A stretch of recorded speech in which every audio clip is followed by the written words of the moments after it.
नमस्कार दोस्तों, P incredible blog में आपका हार्दिक स्वागत है। दोस्तों, ये कहानी है एक भक्त की। एक बार की बात है, एक भक्त के हृदय में आया कि गुरु महाराज जी को रात में देखना चाहिए कि क्या वह भी भजन सिमरन करते हैं। तो वह रात को गुरु महाराज जी के कमरे की खिड़की के पास खड़ा हो गया। गुरु महाराज जी रात 9:30 बजे तक भोजन और बाकी काम करके अपने कमरे में आ गए।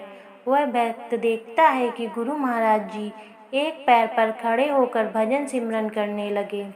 वह कितनी देर तक खड़ा रहा और फिर थक कर खिड़की के बाहर ही सो गया। 3 घंटे बाद जब उस भक्त की आँख खुली तो वह देखता है कि गुरु महाराज जी अभी भी एक पैर पर खड़े होकर भजन सिमरन कर रहे हैं। फिर थोड़ी देर बाद गुरु महाराज जी भजन सिमरन से उठकर थोड़ी देर कमरे में ही इधर उधर घूमे और फिर दोनों पैरों पर खड़े होकर भजन सिमरन करने लगे। वह भक्त देखता रहा और देखते देखते उसकी आंख लग गई और वह सो गया।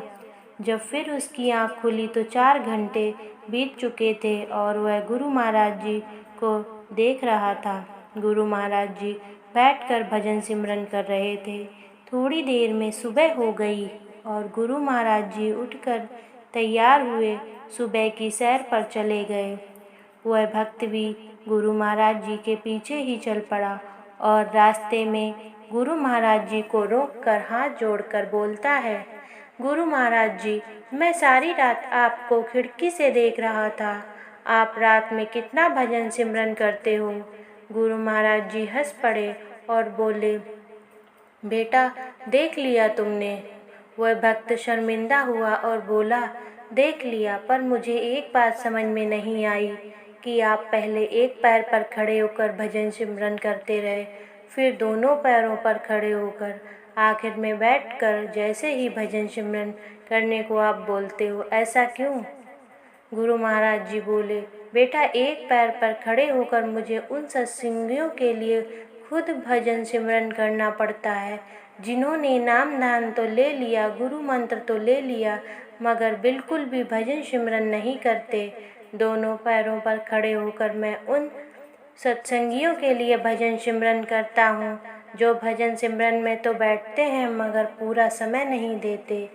बेटा, जिनको गुरु मंत्र मिला है उनका जवाब सत्य पुरुष को मुझे देना पड़ता है, क्योंकि मैंने उनकी जिम्मेदारी ली है।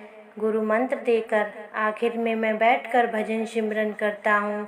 वह मैं खुद के लिए करता हूँ क्योंकि मेरे गुरु ने मुझे गुरु मंत्र दिया था और मैं नहीं चाहता कि उनको मेरी जवाबदारी देनी पड़े। यह सब सुनकर वह भक्त एकदम सुन्न पड़ गया। उसके रोंगटे खड़े हो गए। वह अंदर ही अंदर बहुत दुखी हुआ।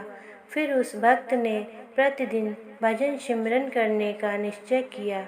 जय गुरुदेव।